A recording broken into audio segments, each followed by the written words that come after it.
बोलिए मेरे बांके बिहारी लाल की जय।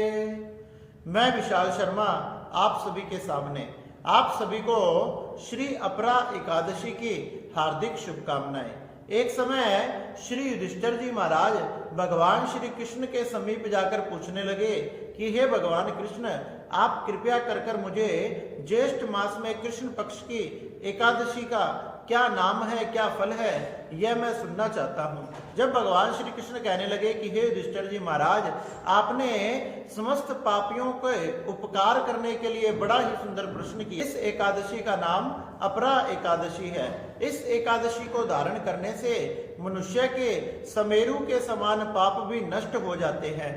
बताया गया इस एकादशी के व्रत को धारण करने से बड़े पाप, झूठी गवाही देने वाला, कम तोलने वाला तथा पर स्त्री गमन करने वाला, पुरुषों का संग करने वाला, इस प्रकार से अनेक प्रकार के पाप करने वाले मनुष्यों को नरक में जाना पड़ता है। लेकिन एक बार भी उन्होंने इस अपरा एकादशी के व्रत को धारण कर लिया तो उनके समस्त पाप नष्ट हो जाते हैं। इस एकादशी के व्रत को धारण करने से जिस प्रकार से जगन्नाथ की, बद्रीनाथ की यात्रा करने का फल मिलता है, वही फल इस एकादशी से मिलता है। जो सूर्य ग्रहण तथा चंद्र ग्रहण में, कुरुक्षेत्र में स्वर्ण दान आदि करने से मिलता है, गौदान से जो फल मिलता है, वही फल इस एकादशी से मिलता है।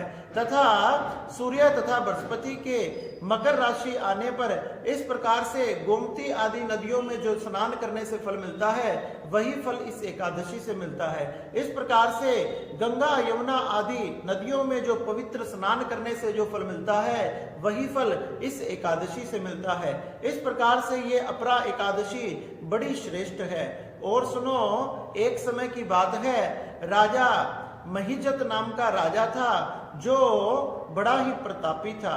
महिजत नाम के राजा बड़े धर्मात्मा थे जो कि भगवान की सेवा, पूजा पाठ आदि किया करते थे। लेकिन कोई पूर्व जन्म के अपराध ही थे, उनका छोटा भाई उनसे द्वेष करने लगा और उसी द्वेष भावना के तहत वह सोचने लगा किसी भी प्रकार से मेरा भाई गद्दी से हट जाए, मैं राजा बन जाऊं। एक दिन अवसर पाकर उसने अपने बड़े भाई का वध कर दिया और उसकी हत्या करने के बाद उसे जंगल में जाकर पीपल के पेड़ के नीचे गाड़ दिया। अकाल मृत्यु से मरने के कारण वह भी प्रेत बनकर उस पीपल पर चिपका रह गया तथा वहां से गुजरने वाले मनुष्यों को परेशान करने लगा। एक समय की बात है, एक महात्मा वहां से जा रहे थे। महात्मा की दिव्य दृष्टि उस प्रेत पर पड़ गई। महात्मा ने देखा कि ये बड़ा दुखी है। महात्मा ने उसे देखकर सब कुछ जान लिया। महात्मा ने सोचा ऐसा कोई सुंदर उपाय करूं जिससे इसका कल्याण हो जाए, उद्धार हो जाए। महात्मा ने यही सब विचार कर ज्येष्ठ मास में कृष्ण पक्ष की अपरा एकादशी का व्रत धारण किया, भगवान का कीर्तन किया, भगवान का पूजन किया, द्वादशी के दिन पारण किया और संपूर्ण फल उस प्रेत को समर्पित कर दिया। जैसे ही उस प्रेत को फल समर्पित किया, वह तो सुंदर वस्त्र आदि धारण कर और सुंदर आभूषण आदि धारण कर सामने खड़ा हो गया। मुनि को प्रणाम किया, नमस्कार किया। मुनि को देखते ही देखते उसे लेने के लिए सुंदर विमान आ गया।